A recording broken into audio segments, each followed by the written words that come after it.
Pada dasarnya hukum asal wanita di rumah, dan ini dalam Islam, waqarna fi buyutikunna wa la tabarrajna tabarrujal jahiliyatul ula. Hendaknya kalian para istri Nabi tetap di rumah-rumah kalian. Jadi qarar yaitu menetap di rumah, waqarna fi buyutikunna, tetaplah di rumah-rumah kalian. Jadi kita harus sadar bahwasanya wanita kalau mereka di rumah dalam rangka menjalankan perintah Allah, mereka dapat pahala, ya.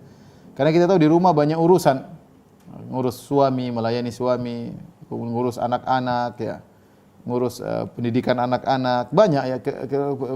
Istri itu punya peran yang sangat luar biasa dalam keberhasilan suaminya, dalam keberhasilan anak-anaknya, ya. Maka hukum asalnya wanita di rumah tidak keluar-keluar, kecuali kalau ada keperluan, ya. Sebagaimana dalam sebagian riwayat, bagaimana sebagian sahabiat mereka keluar dari rumah karena ada urusan, seperti Asma bintu Abi Bakar yang membantu suaminya Zubair bin Awam dan yang lainnya. Adapun ibunda Khadijah, Ummul Mukminin Khadijah radhiyallahu taala anha, maka benar disebutkan dalam sejarah beliau bekerja, tetapi beliau sebagai bos ketika itu. Ya, beliau punya perdagangan, ada yang mengatakan adalah hasil dari suami-suami sebelumnya yang kemudian meninggalkan harta yang banyak bagi Khadijah radhiyallahu taala anha. Ya, ada yang mengatakan demikian, wallahu alam akan kebenarannya, tapi intinya Khadijah radhiyallahu anha seorang wanita yang kaya dan dia memperkerjakan lelaki dengan sistem mudharabah. Jadi mereka bagi hasil. Jadi mereka yang kerja, mereka yang berangkat pergi ke negeri Syam untuk berjualan, yang menyediakan barang dagangannya Khadijah radhiyallahu taala anha. Jadi bukan Khadijah yang keluar rumah ke sana kemari bekerja, tapi dia punya perdagangan dan dia menjadi pemilik, ya, menjadi bosnya. Saya katakan bahwasanya kita di Indonesia, ya, kalau kita bisa wanita di rumah itu yang terbaik tentunya. Tapi kenyataannya tidak bisa selalu demikian, ya. Saya pernah dua orang datang kepada saya, suami istri, waktu itu ada konsultasi, dan istrinya benar-benar ingin ikut pengajian dan ingin berhenti dari pekerjaan.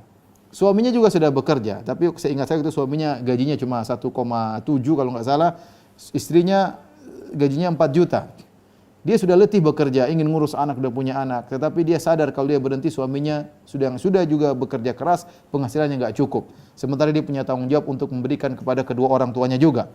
Akhirnya dia dengan tangisan di depan saya menangis dan dia harus tetap bekerja. Saya bilang, ya kalau begini mau diapain lagi? Ini dalam kondisi darurat, tetap jaga diri, tetap tahu kehormatan suami, ya, dan yang lain-lainnya saya nasihati, ya.